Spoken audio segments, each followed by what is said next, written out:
Pour nos confrères du Monde, Michel Sardou s'est confié sur ses convictions politiques. Le chanteur révèle aussi les raisons pour lesquelles il ne s'entend plus du tout avec Nicolas Sarkozy. Il fait partie de ces chanteurs emblématiques du milieu artistique français. Michel Sardou s'est confié à cœur ouvert dans un long entretien pour nos confrères du Monde. Interprète de variété française, l'artiste se dit aussi chanteur engagé.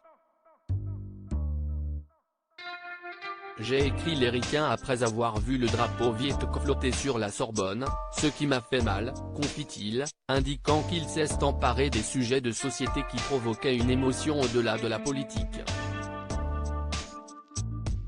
Michel Sardou donne alors une description de ses orientations politiques: « Je n'ai jamais été d'une droite radicale ou extrême. Je suis resté un gaulliste faible, un gaulliste sans De Gaulle, un bonapartiste sans Bonaparte. Mais à l'époque, cela a eu de l'importance parce que la majorité des grands concerts étaient organisés par le Parti communiste, la majorité des chanteurs étaient de gauche. J'étais le seul à ne pas l'être ou j'étais le seul à le dire. » L'occasion pour lui de se confier sur sa relation avec Nicolas Sarkozy qu'il a fréquenté un tout petit peu. Mais voilà que Michel Sardou précise que sa relation avec l'ancien président de la République s'est mal terminée. J'ai fait une réflexion qui ne lui a pas plu, j'étais à l'Élysée en costume cravate, lui était en short. Je lui ai dit cela ne fait pas très président de la République et il s'est fâché, confie-t-il.